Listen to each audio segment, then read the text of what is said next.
Estimados participantes, sean bienvenidos a este tema de capacitación, el cual tendremos a bien desarrollar en este día. Hoy vamos a tener como invitado al ingeniero Billy Pineda, quien va a tener a bien desarrollar el tema tecnología para la agricultura de precisión. Vamos a agradecer que por favor cualquier consulta que se pueda generar, anotarla en el chat general o en la bandeja de preguntas y respuestas. Iniciamos.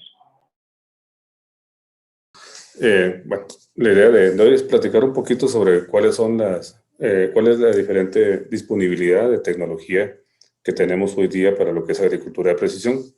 Y ciertamente, digamos, lo que es la tecnología como tal, es decir, la agricultura de precisión no necesariamente demanda una alta tecnología, una tecnología de última generación para poder ser efectiva, pero va a ser escalable en la medida en la que la tecnología de más reciente desarrollo la podamos ir implementando. Es decir, podemos ser muy buenos, con muy buena precisión en áreas pequeñas, si queremos irnos planta a planta, pero para poderlo hacer escalable y que esto pueda ser replicable en otro tipo de ambientes, sí necesitamos tecnología de punta.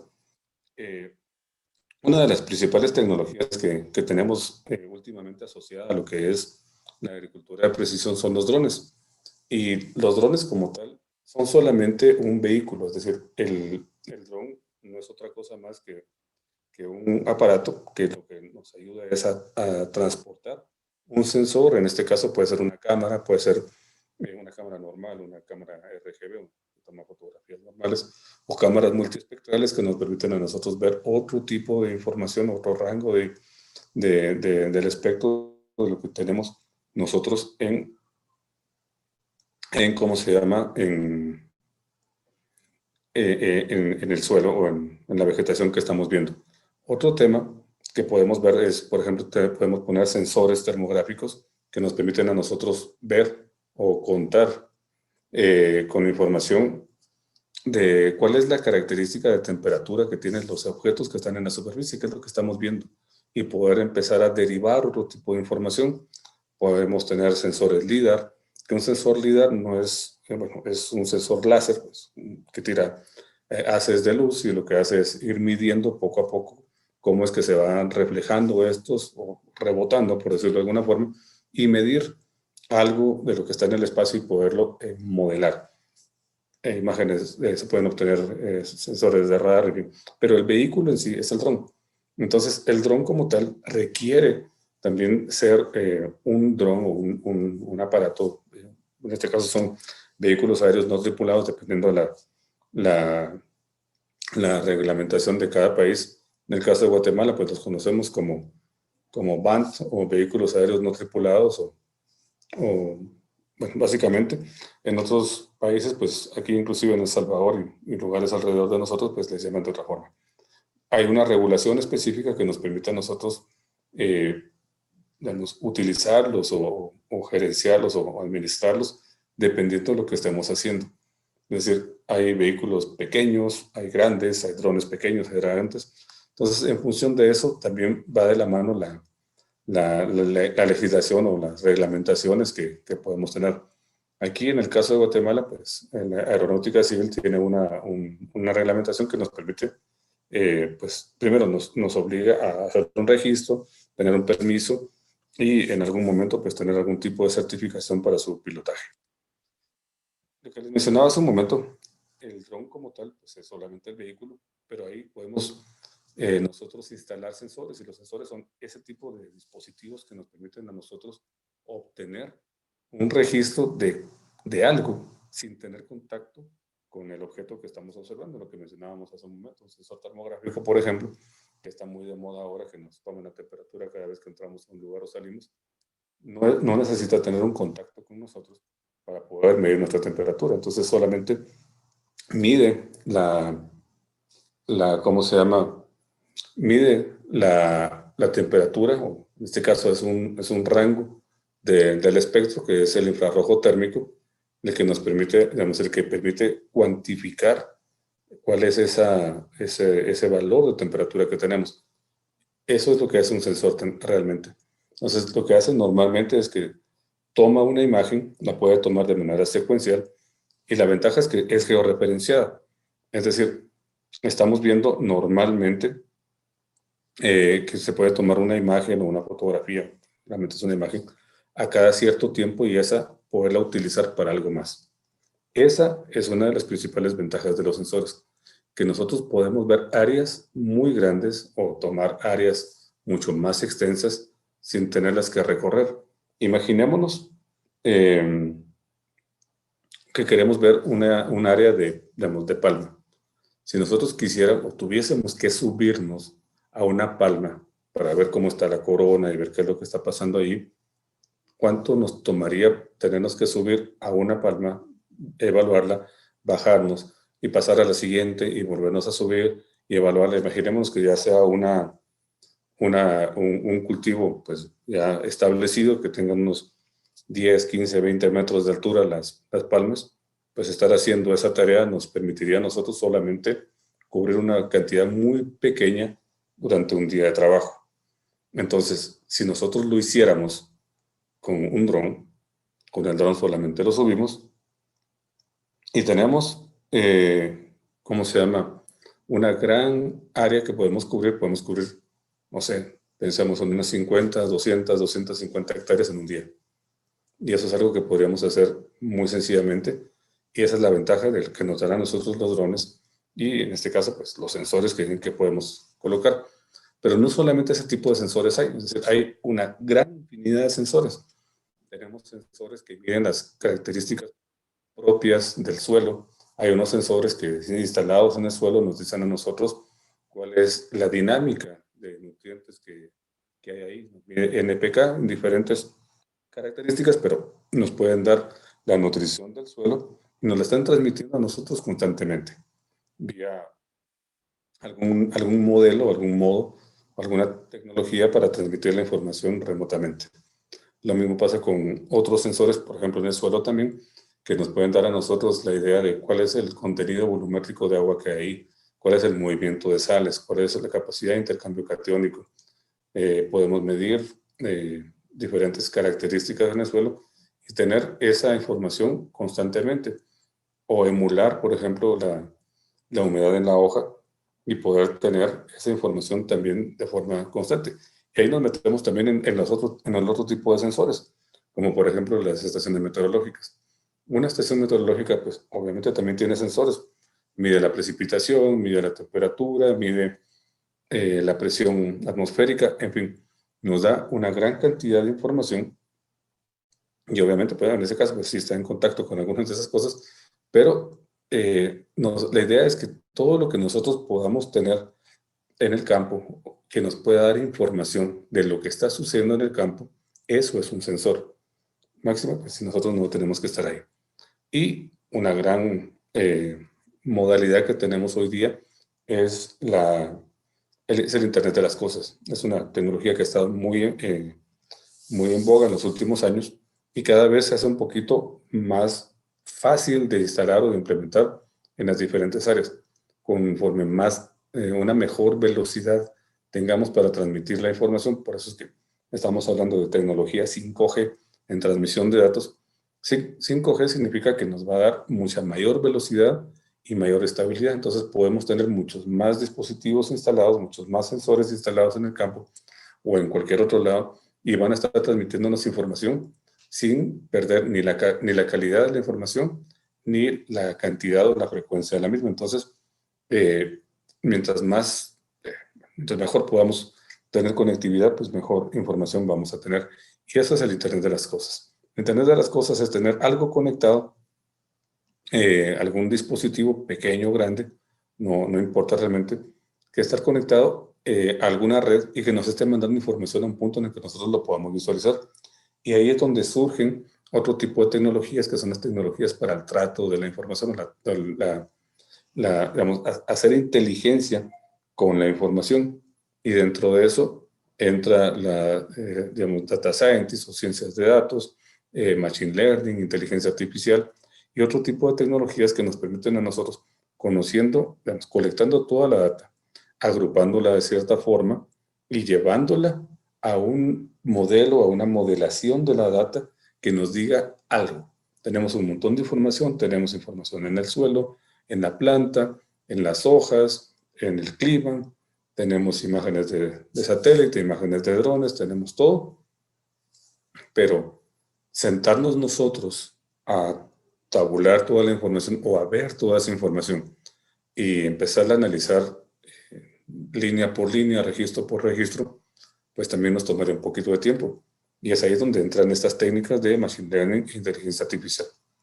¿Qué hacemos en Guatemala en ese sentido? Pues hay muchas cosas que estamos haciendo. Aprovechamos los sensores ópticos. En este caso, hay de diferentes tecnologías, hay diferentes casas comerciales. Hay algunos que ya vienen integrados con los drones. Hay otros que pues, se compran y se instalan por aparte. Aquí los que ustedes ven, por ejemplo, son dos diferentes de la misma empresa. Uno tiene, el que está en la parte de arriba, pues tiene una tecnología interesante que lo que nos permite a nosotros es, por ejemplo, con este que ustedes ven por acá, si logran ver el dibujito. Aquí, este lo que hace es ir viendo o ir midiendo constantemente cuál es la iluminación ambiental que hay para poderle decir a este que está aquí, que está registrando la información en diferentes aspectos, que son los diferentes lentes que ustedes ven por aquí. Aquí hay diferentes lentes que lo que miden es una frecuencia, una longitud de onda diferente, y lo que nos permite a nosotros es, con la información de qué tanta iluminación hay, ajustar esto para que en todas las ocasiones la información que se colecte sea comparable. Así sea un día nublado o un día muy soleado, la información sea comparable. ¿Qué es lo que miden muchos de estos sensores? Lo que normalmente miden es... un segundo que quiero borrar esto. Ya, ok. Lo que normalmente miden es cuánta iluminación se refleja, cuánta iluminación solar se refleja en los diferentes objetos que estamos midiendo. Y allí hay unas formas normales o pues, estándar de identificar qué es, por ejemplo, una planta sana, qué es una planta enferma, una planta estresada, o qué es agua, o qué es suelo descubierto. En fin, en función de cómo cada una de estas diferentes bandas o el valor que cada una de estas bandas refleja, o mejor dicho, que se refleja en cada una de estas bandas, es que nosotros podemos ir medio graficando algo como esto. Ya sabemos que este es el comportamiento, por ejemplo, de una planta que está estresada. Entonces, ya con eso nosotros podemos medir constantemente, pues cada cierto tiempo, cuál ha sido el comportamiento, cuál es el comportamiento de nuestra planta y en función de eso, describir una curva de comportamiento que nos puede llevar más tarde o más temprano a hacer una correlación entre ese comportamiento y la productividad que podamos tener. El otro sensor que está aquí abajo, pues es un sensor de la misma casa, pero tiene un implemento diferente, y este implemento diferente que tenemos aquí es un sensor LIDAR. En este caso, el sensor LIDAR que tiene este dispositivo lo que hace es ayudar a describir de mejor manera cómo es que se encuentra la estructura del cultivo en la parte baja. Es decir, nos permite a nosotros no solamente ver cómo se encuentra el cultivo, sino qué forma tiene. Entonces ya nos ayuda a tener una mejora en la descripción de las características del cultivo. La gran ventaja de este tipo de sensores es que nos permite registrar cosas que con el ojo normal no podemos ver, como por ejemplo el infrarrojo, que nosotros no podemos medir en el infrarrojo. Pero estos sensores que están pues, diseñados específicamente para esto sí nos permiten hacerlo. Y nosotros sabemos que la actividad, ¿qué es lo que hace la planta? La planta lo que hace es pues, desarrolla una actividad fotosintética, y esta actividad fotosintética, o sea, si lo miramos etimológicamente, es aprovechamiento de la energía solar o de la luz solar y la convierte en algo. Y eso se expresa mucho en el infrarrojo, o mejor dicho, se refleja mucho en el infrarrojo. Entonces, mientras más alto sea el valor que refleja en el infrarrojo, nosotros decimos, esta planta tiene una mayor cantidad, un mayor contenido de luz, por decirlo de alguna forma, y por lo tanto tiene una mayor actividad fotosintética. Entonces empezamos a calibrar o desarrollar modelos que nos permiten ir comparando las diferentes relaciones que existen entre las diferentes bandas o los diferentes espectros que podemos medir, y ya con eso derivar otro tipo de mediciones. Aquí pues platicar un poquito más de lo que es la reflectancia espectral, es decir, qué es lo que realmente están midiendo estos sensores ópticos. Lo que miden es pues principalmente lo que se refleja de iluminación, y dependiendo en qué porción del espectro estén registrando es lo que se puede hacer. Hablábamos hace un momento de los sensores termográficos, pues ciertamente estos sensores como tales se encuentran en esta región, en la región del infrarrojo térmico. Entonces nos permiten ya ir midiendo algunas cosas, y en función de la respuesta que tengan en este espectro, lo que normalmente podemos hacer es identificar un estrés térmico en la planta, un estrés hídrico como consecuencia, e ir midiendo algunas características de cómo es que la planta va reflejando o denotando que se encuentra enferma o sana, dependiendo de los valores que se tengan. Nuevamente, hay varias formas de ir identificando ese comportamiento en laboratorio, determinando cómo es que se miran cada uno de los diferentes elementos sobre la superficie. Si alguna vez hemos visto la nieve, ya sea en la tele o lo que sea, normalmente se mira blanca, ¿cierto? ¿Qué es lo que pasa? Que lo que normalmente hace es que en la parte visible, que es esta parte que nosotros podemos ver, refleja prácticamente todo. Y si nos recordamos que cuando estábamos en primaria, o algo como eso, nos hacían hacer un disquito donde se pintaban los diferentes colores del arco iris, y luego girábamos ese disquito y se tornaba, al momento de combinarse todos esos colores, se miraba blanco. Pues es básicamente lo mismo. Aquí, en todo el espectro visible, que es lo que nosotros podemos ver, prácticamente lo que refleja, en este caso la nieve, es muy alto, prácticamente lo refleja todo. Entonces, al momento de reflejarlo todo, pues entonces nosotros solamente podemos ver la combinación de eso, que es muy blanco. Obviamente, en el infrarrojo térmico, que es la parte que estamos viendo por acá, los valores de la nieve pues son muy bajos. Obviamente, no es muy caliente. Entonces, se reflejan muy bajos los valores que se ven ahí, son muy bajos. Pero en el caso de la vegetación, hay algo muy interesante. Nosotros, por ejemplo, podemos ver la planta refleja mucho en verde, y eso significa que la planta, pues, entre comillas, rechaza ese color. Eso significa que las plantas son cualquier cosa menos verdes. Las vemos verdes porque reflejan todo eso. Entonces, las combinaciones que nos interesan son aquellas que se dan entre los valores del azul y del rojo. Y ahí es lo que nosotros podemos ver. Si está muy roja una planta, obviamente es algo que sea una pascua o algo por el estilo, pero si es una planta normalmente verde, nosotros rápidamente asociamos que está entre muy cafecita y muy roja. Muy probablemente la planta esté sufriendo algún tipo de estrés o esté enferma por algo. Sabemos que muy café significa que se está marchitando la hoja. Entonces, los valores en el rojo tienen que ser bastante bajos, y obviamente los valores en el azul pues, pueden ser algo bajos, pero no tanto. Entonces, cuando se empiezan a combinar eso, nosotros empezamos a asociar una característica a una condición. Y luego, si se dan cuenta, el valor que empieza a reflejar en el infrarrojo, es decir, como consecuencia de la misma actividad fotosintética que tiene, es muy alto. Nosotros no lo podemos ver, pero este sensor sí. Entonces, nosotros buscamos una relación entre este valor y este valor. Mientras más amplia sea la distancia entre esos dos, significa que más saludable se encuentra la planta. Mientras más reducida sea esa distancia, significa que la planta está un poco pues menos sana, un poco más enferma. Y solo para anotar, una cosa que pues, no se mira mucho por aquí, porque ya dibujé bastante, son el agua. El agua, pues normalmente en el espectro azul refleja bastante alto de lo que nosotros podemos ver, y obviamente en el infrarrojo térmico y todos esos es bastante bajo. Lo que normalmente buscamos en el agua es que sea pues, muy azul, o de colores pero muy oscuros o muy opacos, porque eso significa que uno es agua muy profunda y es agua muy limpia. Y es aquí donde nosotros podemos medir si empezamos a ver algún tipo de diferentes valores que están en estos puntos.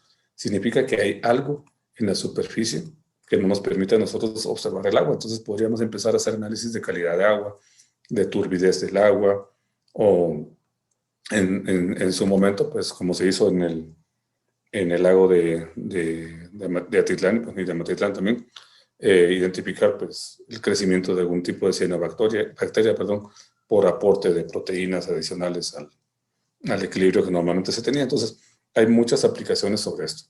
Y esto es pues, lo que, digamos, la forma en la que normalmente un objeto representa o devuelve estos valores es como su firma, es como una huella digital en la que nosotros podemos diferenciar, bueno, esta forma en la que lo está reflejando en cada uno de las diferentes porciones del espectro es la firma espectral o la forma espectral de identificar, por ejemplo, una palma o caña o la sombra del café o mango o bueno, cualquiera de los diferentes cultivos que nosotros queramos ver. No todos los cultivos se devuelven o reflejan la información o la energía de la misma forma. Cada uno tiene una forma diferente y eso es lo que nos ayuda a discriminar entre el cultivo que queremos ver y una maleza que esté a la par del cultivo. Se pueden diferenciar bastante, muy claramente, dependiendo de muchas razones, pero sí se puede diferenciar con algunas restricciones, pero sí se puede. Entonces, esa combinación, esa relación que hacemos entre un espectro y el otro es lo que nosotros integramos en una ecuación o en alguna fórmula que se llama índice de vegetación, que no es otra cosa más que hacer un cálculo tomando como base los valores que existen de reflectancia en alguno o en otro de los espectros, que era lo que veíamos aquí. Tenemos, por ejemplo, aquí tenemos un valor, aquí hay otro valor, hacemos una ecuación y encontramos una relación. Y lo que les mencionaba de la diferencia, por ejemplo, entre el infrarrojo cercano y el rojo, es lo que nos dice a nosotros, pues aquí sacamos una fórmula y alguien la desarrolló, por ejemplo, en el año 67 y 76, básicamente, se desarrolló el NDVI y todo eso. Y alguien dijo, bueno, es una forma de saber qué tan bien o qué tan mal está una planta. Y hay índices de todo tipo, es decir, hay índices, como les decía, para estrés hídrico, hay índices de contenido de clorofila a nivel foliar, bueno, de todo un poco de marchitez, en fin. Entonces, ¿qué es lo que nos limita? Pues, qué tantas bandas o qué tantas divisiones del espectro tengamos y con eso podemos hacer más o menos índices, dependiendo de eso. ¿Qué índices podemos tener? Bueno, pues básicamente, bueno, hay muchos índices ahí. Créanme, la librería, la biblioteca de índices es muy, muy grande, pero unos que nos pueden ser muy útiles, por ejemplo, es el índice de clorofila. El índice de clorofila a nivel foliar nos dice a nosotros muy claramente cuál es la capacidad que tiene, bueno, cuál es el contenido de clorofila que tiene como consecuencia del nitrógeno que puede tener a nivel foliar, y eso nos da una idea del aprovechamiento que puede tener el cultivo de los nutrientes nativos que está aportando el suelo en este momento. Índice normalizado de vegetación, que es el segundo que tenemos aquí en la lista. Este es quizás el índice más utilizado. Mucha gente lo utiliza y es esa diferencia entre el infrarrojo cercano y el rojo que nos dice a nosotros qué tan bien o qué no tan bien está una planta. Por ejemplo, aquí vemos algunas partes que están muy verdes y hay otras partes que vemos pues, que están muy rojas. Normalmente una forma en la que se acostumbra o que se suele representar lo bueno o lo malo que representa un índice es con tonalidades de semáforo, es decir, si está muy rojo o muy tirado al rojo significa que las cosas no están nada bien, y si está muy tirado al verde significa que las cosas están muy, muy bien para ese cultivo, y en el amarillo, pues, que no están ni tan bien ni tan mal, pueden estar mejor, pero puede ser peor. Hay una condición del NDVI que principalmente lo padecen mucho las personas que se dedican a caña, por ejemplo. Cuando la caña llega a cierta edad, la expresión de vigor y de calidad de la caña es muy similar que a veces es un poco alta, es bastante alta, y es bastante homogénea. Entonces, este índice tiene una debilidad que, digamos, ya no puede llegar a discriminar esa diferencia entre una caña y la otra para saber qué tan bien o qué tan mal está la caña. Es decir, los valores de diferencia están de acuerdo a la ecuación que se utiliza en el orden del cuarto, quinto, sexto decimal. Entonces se dice que el NDVI se satura. Y pues es más o menos sí se satura. Por eso es que surgió este otro índice que básicamente mide lo mismo, solamente que utiliza otro espectro y no el rojo, sino el borde rojo o el red edge. Si se dan cuenta, esta es la misma área, pero esta parte de aquí, digamos, ya delimita mucho más el área que considera que está bien. Aquí era todo mucho más homogéneo. Y aquí, pues sí, nos llama mucho más la atención sobre esta área que uno dice, bueno, pues sí está bastante deteriorada y algo hay que hacer. Y nos llama la atención otras áreas, como por ejemplo esta, que aquí pues no se miraba tan mal, pero aquí sí le está exigiendo bastante. ¿Cuál es la diferencia entre uno y otro? Digamos, el NDVI se ve muy afectado por las condiciones del momento, es decir, si ahorita hay mucho sol, ciertamente el índice que me va a devolver es bastante bajo. ¿Por qué? Porque está estresada la planta. El NDRE, sí toma en cuenta las condiciones del momento, pero es más bien un marcador. Entonces, me dice cómo ha estado la planta y no cómo está ahorita. Entonces, aquí nos damos cuenta que esta región, por ejemplo, esta región, uno dice, bueno, pues no está aquí, hoy no está tan mal, pero ha estado mal. Entonces, le tengo que prestar mucha atención. Es decir, va para deteriorarse, posiblemente no vaya para mejorar, igual que esta área de aquí. El NDRE es muchísimo más exigente para darle la calidad de bueno a un cultivo que el NDVI, por ejemplo. El índice de estrés, pues es otro índice. Estos son índices, como les digo, que pueden ser muy genéricos o muy específicos. Puede ser un índice de estrés fitosanitario, un estrés abiótico, pueden ser muchas las causas. Pero aquí este índice de estrés es un conocido índice de estrés, llamémosle así, integral, donde me dice, mire, aquí hay un problema, no sé cuál es, pero hay un problema y préstele atención. Entonces, muchas de las ideas o de los objetivos de estos índices, cuando lo estamos haciendo en campo, es permitirnos a nosotros tener una idea muy clara de cuáles áreas priorizar, en nuestro campo. Si yo estoy en el campo ahorita, volé el dron, tenía un sensor, bajó el dron, hice este análisis, yo este análisis lo puedo tener estando en el campo.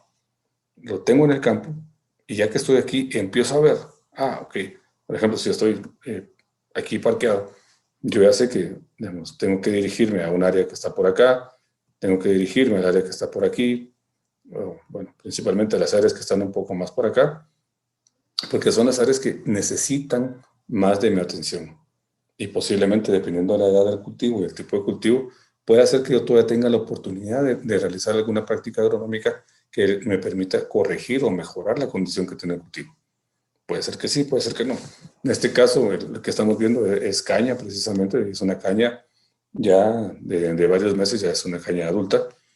Y obviamente, pues, digamos, realizar alguna acción aquí, pues ya no era. Lo único que la decisión que se tomó en ese momento es, bueno, ya no voy a estar aplicando fertilizantes en esta área, sino voy a concentrar mis fertilizaciones en las áreas que están bien, para maximizar el rendimiento de mis recursos. Y aquí, un índice de biomasa. Esto es tal vez de la forma más normal que podemos observar, que es un índice de masa foliar, es decir, qué tanta masa foliar o qué qué tanta cobertura foliar tengo por unidad de área. Y ahí va muy de la mano con la resolución de los sensores. Es decir, si estoy tomando una imagen de satélite que, no sé, mide 50 metros, cada píxel, pues el área foliar que voy a tener ahí, si tengo muy poca vegetación, pues va a salir muy bajo y pues muy posiblemente no represente lo que quiero. Pero aquí estos índices lo que nos dicen a nosotros normalmente es qué tan cubierto está cada píxel por, en este caso, follaje. Okay. Y bueno, pues aquí un poquito más de las explicaciones de lo que son los índices de vegetación, que básicamente un índice verde nos dice, digamos, qué tanto está aprovechando el cultivo a nivel foliar de los diferentes nutrientes que están disponibles. Un índice verde puede servir para dos cosas. Bueno, obviamente, salud como tal, expresada en verdor, pero también en identificar algún tipo de estrés hídrico que yo pueda tener, bueno, que el cultivo pueda tener. Entonces, valores bajos llaman la atención, siempre se van a tratar de ver en un color más o menos rojizo, y los valores altos, pues todo está bastante bien en colores más o menos verdes. En EDBI, como lo veíamos, pues también son índices de vegetación que nos permiten a nosotros tener una idea de cuál es la actividad, cuán activa fotosintéticamente está una planta, y eso nos da una indicación también de salud. El índice de fracción vegetal o el índice de biomasa que veíamos hace un momento, que nos dice qué tanta área está cubierta del píxel que estoy viendo con vegetación.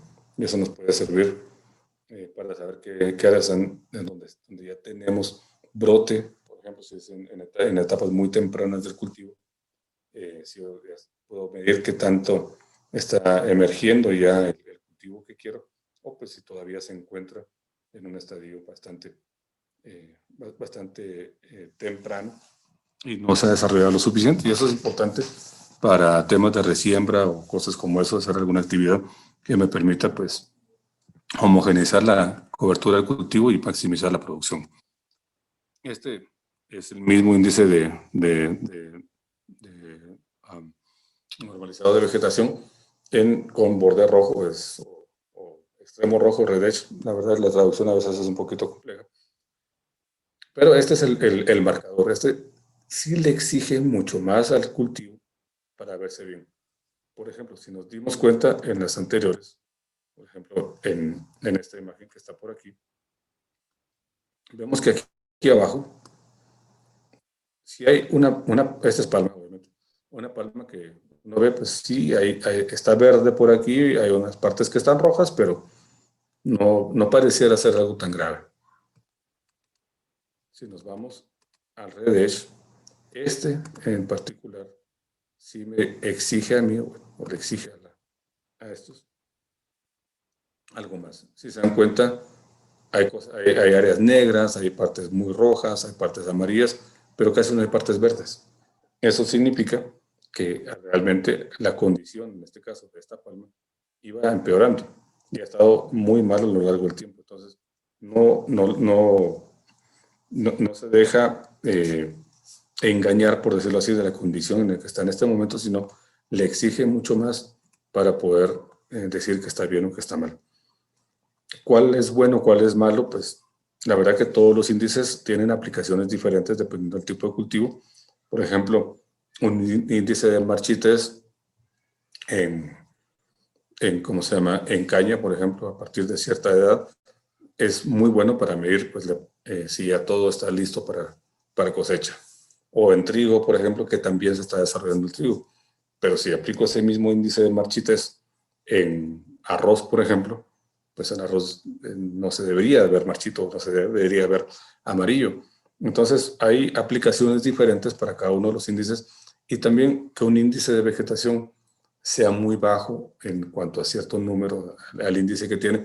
Normalmente los índices de vegetación de este tipo, los que son normalizados, van en valores de -1 a +1, donde -1 es la peor de las condiciones y +1 es la mejor de las condiciones y 0 pues es el intermedio entre que no está ni bien ni mal, bueno, dependiendo del índice, pero hay índices que el 0, por ejemplo, el NDVI como tal, del 0 para abajo ya no hay vegetación, es suelo descubierto, del 0 al +1 hay vegetación, un poco dispersa al principio, con malas condiciones y va subiendo hasta una muy buena condición.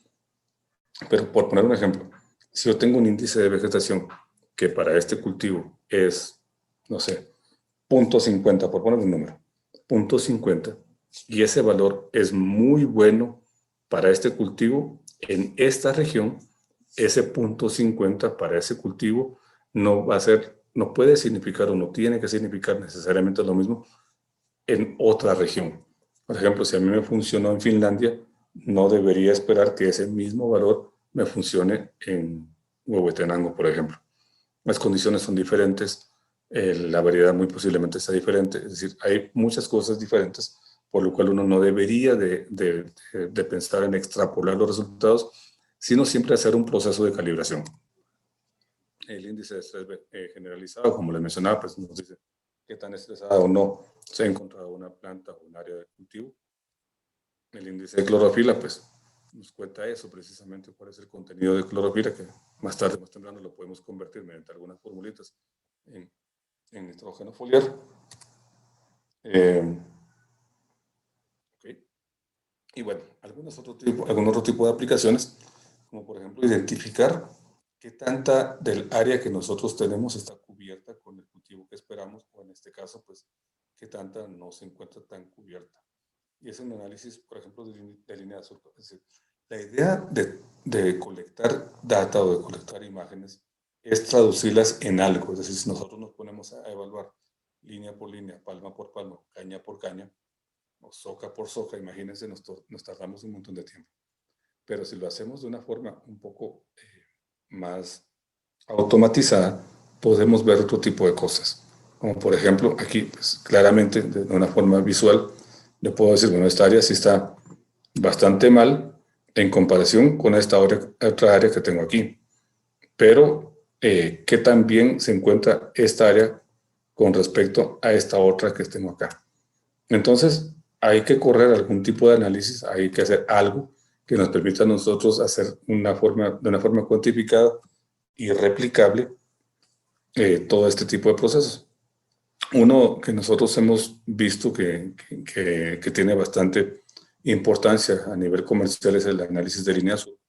Y lo que nos dice a nosotros es, digamos, teniendo un cultivo, en este caso en hilera, que puede ser caña, puede ser maíz, puede ser cualquier cultivo que se dé en hilera, identificar cada línea que nosotros pues, podemos ver aquí. Aquí se dibuja la línea que se convierte en algo como esto. Y en función de ciertas condiciones, por ejemplo, alguien diga, me interesa saber que cada metro lineal tenga o no tenga cobertura en cierto porcentaje. Entonces, aquí lo podemos ver, hay áreas que están en verde, hay áreas que están en amarillo, hay áreas que están en rojo. Y luego lo que se hace es, al final, cuantificar cuántos metros lineales de cada uno de las líneas de surco, cuántos metros tienen o no tienen cobertura, en este caso de maíz o de caña o del cultivo que sea. Y esto con la finalidad de poder hacer alguna medida correctiva en un corto plazo. Por ejemplo, es interesante a los 30 a 45 días después de corte en caña, saber qué tanto está emergiendo, brotando de la soja que existe. Entonces, medir, por ejemplo, cuáles son, digamos, qué tantos metros lineales no están siendo cubiertos por caña, les da una idea, ok, ahorita tengo todavía la oportunidad de hacer una resiembra.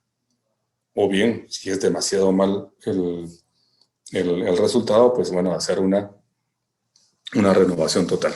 Entonces, ese tipo de información, por ejemplo, aquí yo lo veo y digo, bueno, pues sí, hay bastantes áreas rojas, hay muchas amarillas, muy pocas verdes, donde verde es bueno, amarillo no tanto y rojo no es bueno. Si yo veo eso, yo digo, ok, pues sí, aquí yo creo que lo mejor que podría hacer es renovar.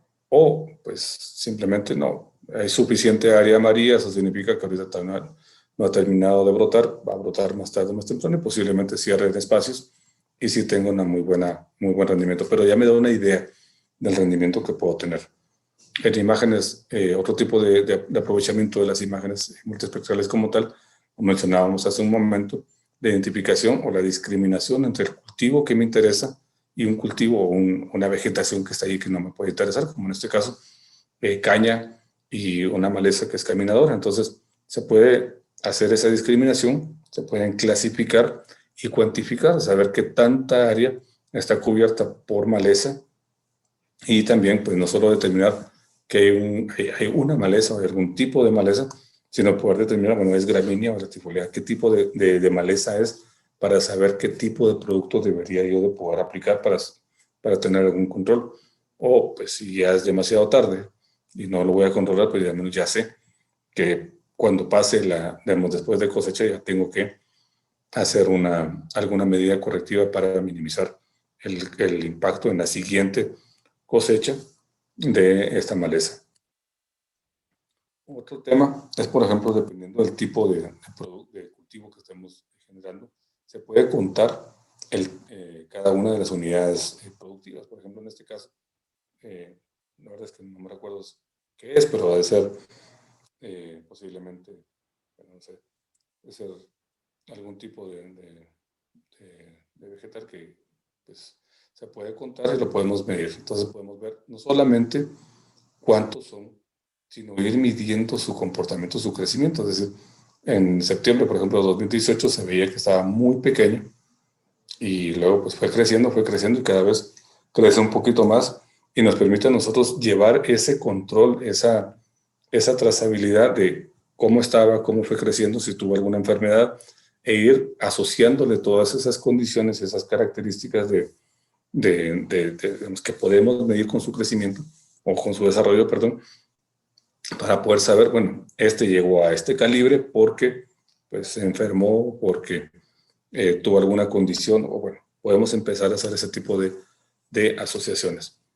Identificación de enfermedades, pues es una de las principales aplicaciones que se tiene, donde se puede identificar con algún tipo de combinación, por ejemplo, este que ustedes ven por aquí abajo, bueno, una planta blanca, pues sí, es un poco difícil, y máximo si tenemos todas las moraditas o fucsias a la par. Son índices de vegetación que se desarrollaron para identificar una condición específica en este cultivo.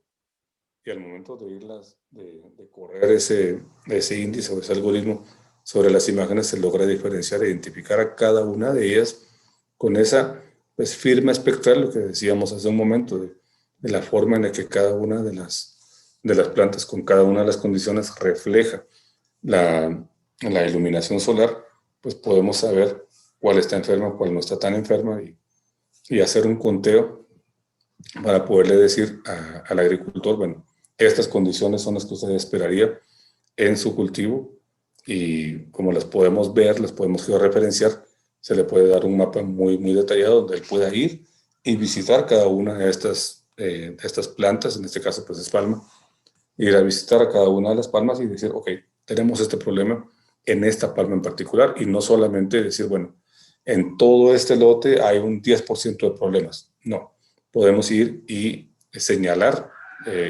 individualmente a cada una de las palmas o a cada uno de los árboles, a cada una de las plantas, con la característica que tiene. Y bueno, en términos generales, índices que podemos obtener estando en campo, pues son estos que prácticamente todos los hemos revisado. Y algo que es interesante es un potencial rendimiento. Si el rendimiento está directamente asociado con las características foliares, entonces es un índice de rendimiento que me hace mucho sentido. Por ejemplo, en tabaco, ese índice tiene una muy alta correlación, pero en papa, por ejemplo, no necesariamente. Es decir, hay que pensar cuál es el índice de vegetación digamos, que responde mejor o que expresa mejor lo que yo quiero medir, dependiendo del cultivo que yo tenga. Análisis posteriores de la información para poder determinar, bueno, qué tan bien o qué tan mal está cada uno de mis lotes o de mis plantas o de las diferentes áreas de unidades de manejo agronómico. Pues hacen análisis y se sabe pues qué tan bien o qué tan mal ha estado una u otra área. En términos generales, aquí es ir viendo también cuál es la diferencia entre verlo normalmente, es decir, una apreciación visual, y cómo se ve con un índice de vegetación diferente. Por ejemplo, esta parte de aquí, pues es como nosotros lo miraríamos estando pues, de pie prácticamente frente a la caña, y esto es utilizando los diferentes índices de vegetación, que lo que nos ayudan es a tomar esas decisiones o a tener una mejor interpretación de lo que está pasando en nuestro cultivo. Aquí pues un poco más de eso, ir midiendo, por ejemplo, cuál ha sido el comportamiento de un cultivo en particular en cada una de las diferentes áreas. Por ejemplo, era un experimento que se hizo con una semilla resistente a la sequía o las condiciones de estrés hídrico, y se puede ir viendo cómo para cada uno de los diferentes índices pues denota alguna condición diferente. Otro tema pues muy de la mano, aquí voy a ir un poquito rápido porque esto ya lo conversamos un poquito sobre los diferentes índices de vegetación que se pueden obtener con imágenes multiespectrales, ya sea de satélite o de dron. Esto es un poco. Hay diferentes índices que nos ayudan a nosotros a medir o a interpretar de mejor manera lo que está pasando en el campo. Este es un mismo campo con diferentes índices y dependiendo del tipo de cultivo, dependiendo de lo que nosotros podamos medir, un índice nos va a decir que está muy bien o que no está muy bien. Entonces, no es solamente de tomar un índice, lo bajé de internet y funcionaba muy bien en España, pero pues, y en viñedos, y yo tengo aquí algún ejote, por ejemplo, y como se parecen un poquito la forma de cultivo, yo asumo que el índice de vegetación que funcionaba en el viñedo en España es funcional en el ejote aquí en Chimaltenango. No necesariamente. Puede ser que sí, puede ser que no, pero hay que lograr ese tipo de calibración para determinar si realmente son 100% comparables los resultados que estuvieron en un lugar o en otro. Las topografías son diferentes, los cultivos son distintos, las condiciones climáticas son distintas, es decir, hay muchas variables y pues hay que buscar cuál es el índice que mejor expresa lo que queremos. Una gran ventaja de hacer un monitoreo satelital, por ejemplo, es que cubrimos un área muchísimo más grande en un corto tiempo. Por ejemplo, con un dron, o sea, ya veíamos que nosotros que yéndonos a subir a cada una de las palmas para ver cómo estaba la corona y todo, nos iba a tomar, pues no sé, asumamos que tenemos la habilidad para hacerlo, nos vamos a tomar 30, 40 minutos en subir y bajar de cada una de las palmas. Con eso, nosotros podríamos asumir que en 8 horas de trabajo yo voy a poder medir 16 diferentes palmas, si me tomo media hora. Con un dron, en esas 8 horas de trabajo, yo puedo hacer una inspección y registrar información de, vamos a decir, unas 200 hectáreas. 200 hectáreas es lo suficientemente bueno, es decir, uno diría, bueno, no, pues 200 hectáreas para mi área de cultivo funciona bastante bien. Pero ¿qué pasa si yo tengo una extensión mucho mayor, una extensión de 2.500 hectáreas o de 40.000 hectáreas de algo? Cuando empieza a medir en un lado, las condiciones del clima y las condiciones de la vegetación van a ser muy diferentes de cuando yo termine de medirlo en el último punto de mi área. Entonces, lo mejor es ir buscando la tecnología que me permita a mí tener una visión muchísimo menos sesgada de todo lo que quiero ver. Entonces, una imagen de satélite me cubre un área bastante grande. Podemos pensar en áreas de 2.500 hectáreas por cada toma o más, dependiendo del tipo de sensor y tal. Y el otro tema es la revisita. Si yo quiero estar monitoreando mi cultivo, que son mis 2.500 hectáreas, quiero ver cuál es el comportamiento que tienen estas 2.500 hectáreas cada semana. Si lo hago con drones, las 2.500 hectáreas las puedo terminar de censar o de colectar al final de una semana. Entonces tengo que empezar la siguiente semana y me va a pasar volando el dron durante el área toda la vida. En cambio, con un satélite, los satélites normalmente pasan, dependiendo de la constelación y todo, pero hay algunos que pasan cada 5 días, cada 7 días, y hay unos que pasan diariamente. Entonces eso me permitiría a mí tener esa frecuencia de observaciones de toda el área y poder hacer una priorización de todas las áreas. Es decir, semana a semana, quincena a quincena, día a día, yo estoy viendo cómo está cambiando el comportamiento de mi cultivo y hacer una correlación entre ese comportamiento y el efecto esperado de las prácticas agrícolas que yo estoy implementando en campo. Si es una aplicación de algún fertilizante foliar, yo esperaría que en la siguiente toma o en la siguiente fecha que yo esté observando todo mi cultivo, haya una expresión de una mejoría en el vigor o en las condiciones de salud o en las condiciones de verdor o en alguna condición que pueda medir con algún índice de vegetación. Y esa es la ventaja de la alta frecuencia. Y bueno, básicamente, aquí, por ejemplo, hay un concepto que se llama Power Zones. Power Zones es la utilización de imágenes de satélite históricas para identificar digamos, la productividad potencial, el comportamiento foliar homogéneo. ¿Qué significa esto?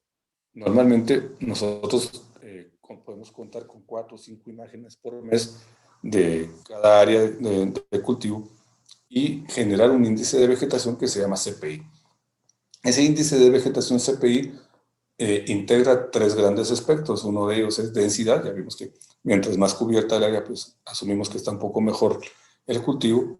La siguiente es actividad fotosintética. Ya vimos que mientras más activa fotosintéticamente, asumimos que está mucho más saludable. Y la otra es una condición de salud expresada por estrés. Entonces, asumiendo que todo está muy mal, los valores de eso serían 0 para cada uno de los diferentes índices que vimos. Entonces, el valor mínimo esperado sería 0 y el valor máximo posible, en este caso para cada uno de los índices es de 40, como son 3, sería 120. Entonces, tengo un rango de 0 a 120 para determinar qué tan bien o qué tan mal está mi cultivo en estos 3 aristas que vimos. Y luego lo que hacemos es que para cada una de esas imágenes se calcula ese índice. Para todas las imágenes de todo el año se hace una integración estadística y se determina cuál ha sido el comportamiento homogéneo o foliar que ha tenido este cultivo a lo largo de todo este año. Y eso se agrupa entre las áreas que se comportan de una forma muy similar, esto pues mediante algunas reglas estadísticas de distancia y tal, en las diferentes dimensiones, y luego eso se convierte en esa power zone, es decir, una zona de potencial, de potencial productivo. Y luego a lo largo de todos los años de observación, que pueden ser 5, pueden ser 13, dependiendo de cuánto tiempo ha estado instalado mi cultivo en esta región, puedo tener información de los últimos 15 años, que es lo que normalmente hemos visto, y en función de eso decir, ok, este ha sido el comportamiento durante todos estos 15 años, se establece ese patrón, y en función de eso se determina cuáles son las áreas que pueden tener una mejor o diferente condición. Por ejemplo, estas que vemos aquí, las que están en verde, un verde muy intenso, son las áreas que han estado mucho mejor, y las áreas que han estado en rojo a lo largo de todos los años son las que han estado pues un poquito menos bien. Al hacer un análisis ya de mano de los agricultores como tal, nos damos cuenta que hay una correlación muy clara entre este comportamiento, esta expresión de comportamiento y situaciones que han pasado en el campo, por ejemplo, una sequía, una enfermedad, cosas como eso que han ido afectando directamente al cultivo y que sí se han ido reflejando con que las áreas rojas, por ejemplo, son las que han sido menos productivas y las áreas verdes que han sido mucho más productivas. ¿Cuál ha sido la correlación entre esto y la productividad? Normalmente hemos visto correlaciones en el orden del 83.4%, 86.7% en promedio, valores bastante altos del 89%, 89-90% de correlación. Entonces, hay una muy alta correlación y esta es una muy bonita forma de saber cómo se ha comportado mi cultivo durante todos los años que tengo de tenerlo instalado. Si yo no tuve el aquello de hacer análisis foliares o hacer análisis de correlación, de productividad por lote, por área, esta es una muy bonita forma de tener una muy buena precisión. Lo que les mencionaba, el análisis de harina de azúcar también se hace con dron, se hace con satélite.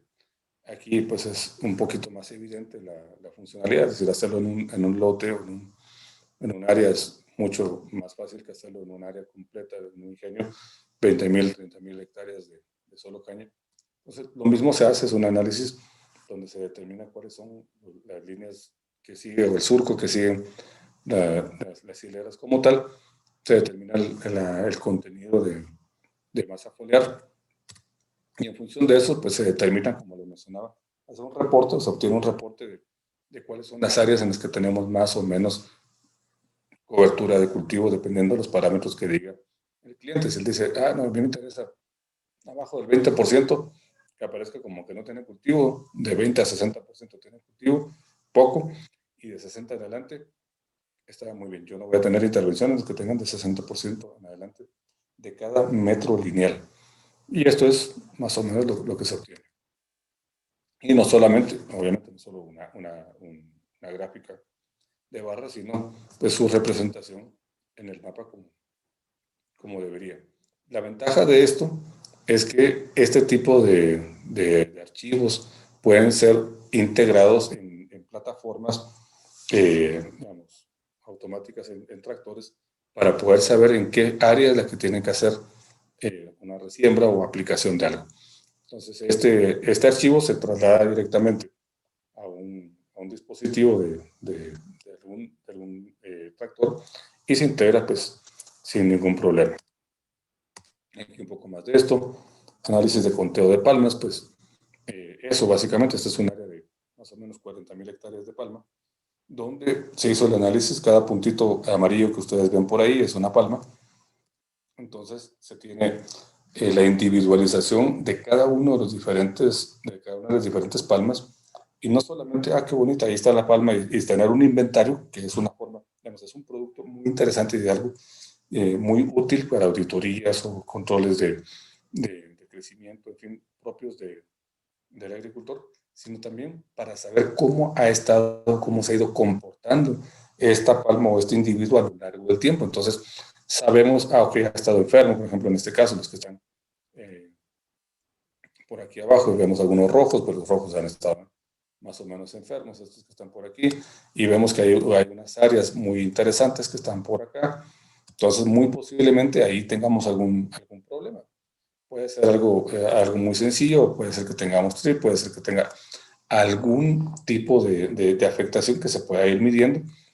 De la mano de esto hay otro tipo de sensores, hay unos sensores sónicos que se instalan en el tronco de la palma y que sirve para medir mediante el sonido el movimiento de larvas dentro de la palma y nos ayuda a determinar si una palma está o no está infectada y si pues más tarde o más temprano puede tener ese grave problema de pudrición de cogollo.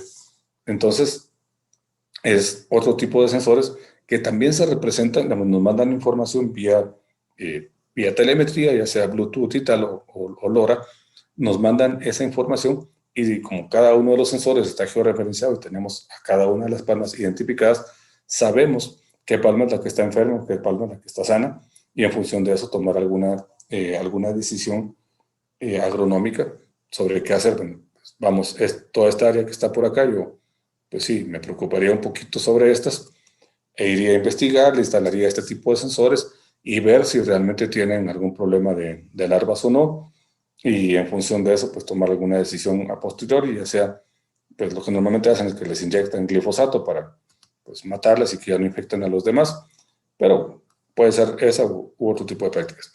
Pero esa es la idea, tener esa información para poder tomar las decisiones en cualquier momento. Una de las aplicaciones más usuales es el monitoreo del desarrollo de un cultivo, saber cómo ha ido progresando en función de las prácticas agrícolas que hemos ido realizando. Por ejemplo, este es un área de, no me recuerdo, son como 240 hectáreas, no es muy grande, y la ventaja es que puedo ver las 240 hectáreas de un solo, no la estoy viendo por partes.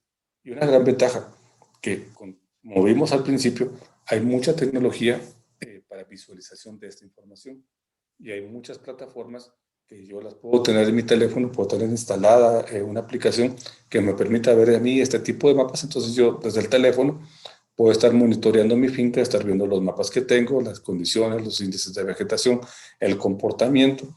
Y aquí, aunque visualmente me parezca bastante claro, es decir, estoy viendo que ha ido mejorando, empeorando, mejorando, empeorando, pero ¿qué tanto ha ido mejorando? Hay otro tipo de análisis como este, un análisis de detección de cambio, que lo que me mide a mí es píxel a píxel cómo ha ido mejorando en una tasa. Es decir, este mejoró en un 1%, empeoró en un 2%, cosas como eso, dependiendo de las fechas de las imágenes. Por ejemplo, esta que estamos viendo son imágenes que solamente distan básicamente semana y media la una de la otra, y aún así puedo medir qué tanto mejoró o qué tanto empeoró cada uno de los píxeles en función de cada índice de vegetación. Y me sirve a mí para saber el impacto que tienen mis prácticas agrícolas. Apliqué no sé, algún tipo de producto a nivel foliar y ese es el efecto que yo hubiese esperado o no. Por ejemplo, este sería un no. Es decir, no, esto no es lo que yo esperaba. Yo no esperaba que empeorara todo, esperaba que algo mejorara, pero o no. Es decir, le apliqué algún tipo de madurante y por eso, pues sí, ya lo estoy viendo menos verde o con menor actividad fotosintética, porque era justamente lo que yo estaba esperando. Estaba esperando que este fuera el comportamiento. Entonces, un índice de vegetación, como lo mencionaba, puede representar muchas cosas, pero no implica que necesariamente sea algo bueno o algo malo. Por ejemplo, hay algunos momentos en los que el cultivo pareciera estar un poco más deprimido o un poco más estresado, pero normalmente puede darse porque si está enfermo, puede ser que haya una condición de estrés, de hídrico, en fin, pero también puede deberse a que en este momento el cultivo está más ocupado en volcar nutrientes al crecimiento y desarrollo del fruto que, por ejemplo, en una expresión foliar.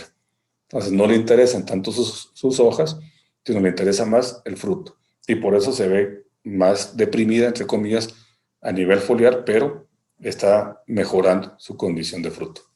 Entonces, siempre hay que analizarlo en función de un momento específico en el que estamos viendo el cultivo como tal.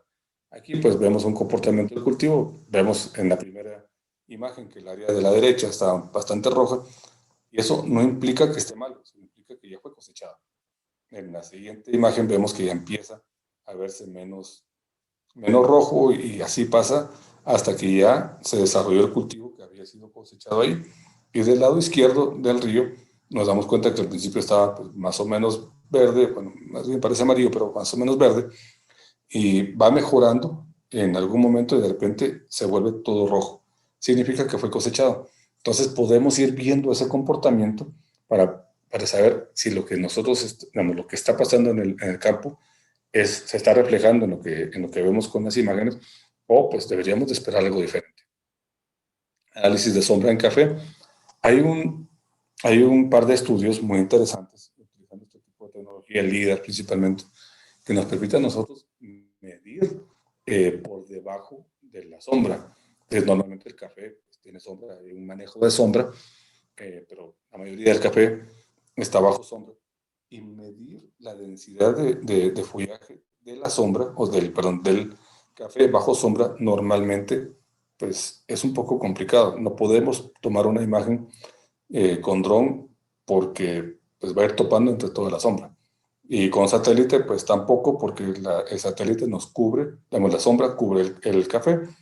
Entonces con otro tipo de tecnología podemos tener esa opción de visualizar algo que está por debajo del follaje y poder tener este tipo de representaciones cartográficas donde vemos áreas con sombra, áreas sin sombra, áreas con cierta densidad en café, aun cuando esté con sombra. Y pues algo muy interesante que no debemos dejar de lado es la información climática y los modelos de clima para tomar decisiones. Es decir, sabemos que el clima al final de cuentas es un factor muy importante y muchas veces decisivo en el comportamiento de nuestros cultivos. Entonces, eh, hay algunas prácticas que son de clima inteligente, es decir, se hace inteligencia con el clima y que nos permite a nosotros ver por anticipado qué puede pasar. Hoy día hay algunas empresas que proveen servicios de pronóstico de clima para los próximos 7 o 10 días con información hora por hora, con un porcentaje de probabilidad de precipitación y de magnitud en cuanto a cuántos milímetros va a precipitar. Esa información allí está.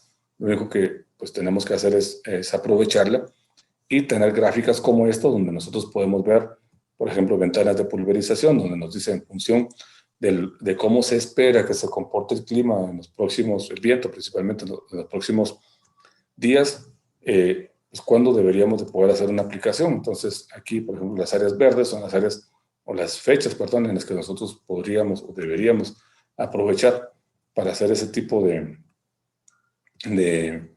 aplicación. Puede ser por viento, puede ser por altura de nubes, puede ser por precipitación. Es decir, hay muchas variables que inciden para que yo haga una muy buena aplicación por pulverización o no.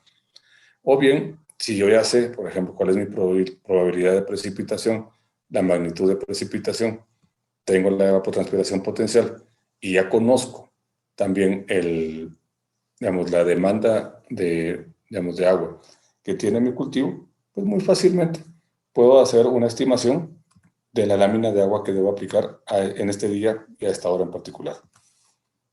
Y obviamente muchas plagas, muchas enfermedades se dan como combinación de estas condiciones de clima, y hay muchos modelos científicos que nos permiten a nosotros hacer ese pronóstico de enfermedades o plagas. Al final de cuentas es una combinación de estas variables y nos dan, en función de un algoritmo, una probabilidad de qué tan severo o qué tan grave puede ser el problema que obtenga de una plaga o de una enfermedad. Y la ventaja es que muchas de estas aplicaciones, muchos de estos modelos tienen ya accesibilidad vía una app, entonces yo lo puedo tener en mi teléfono y visualizarlo sin ningún problema y tener toda la información literalmente en la palma de mi mano para poder hacer una toma de decisiones lo suficientemente adecuada, lo suficientemente oportuna, y mejorar el rendimiento de mis cultivos y maximizar mi rentabilidad, es decir, minimizando los costos en los que pueda verme involucrado como consecuencia de no tener una previsión adecuada de lo que va a pasar en mi cultivo.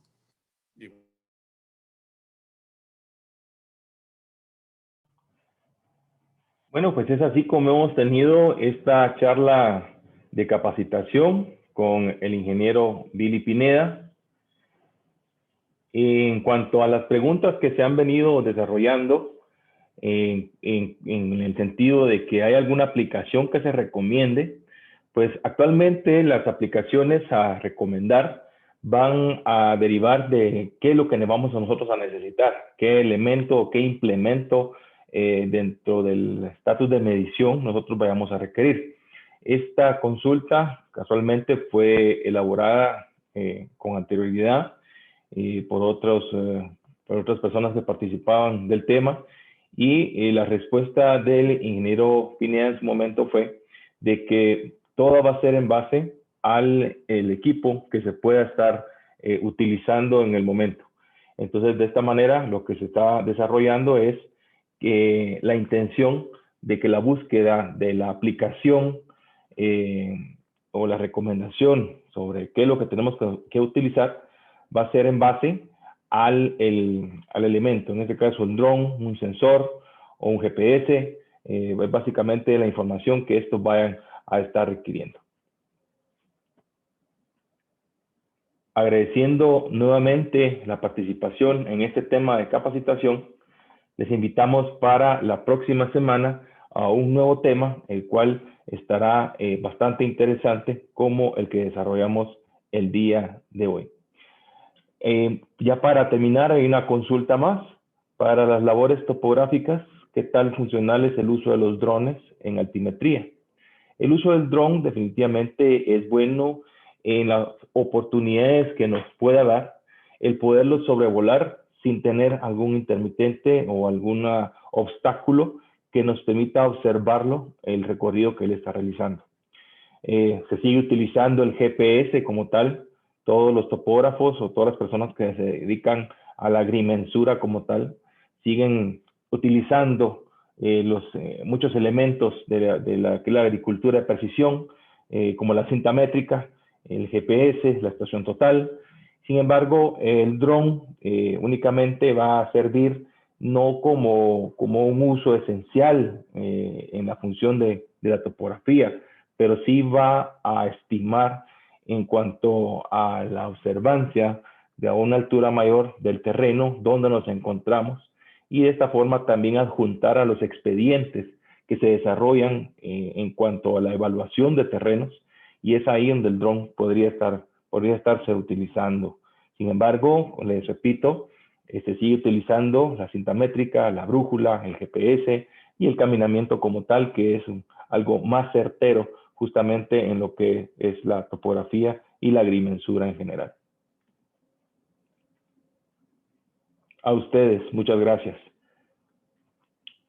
Deseándoles lo mejor en este día y esperándolos en el próximo tema de capacitación de parte de la Gremial de Proveedores de Insumos Agrícolas Gremiagro. Ha sido un gusto poder llevarles este tema de capacitación. Nos vemos en una próxima oportunidad. Hasta pronto.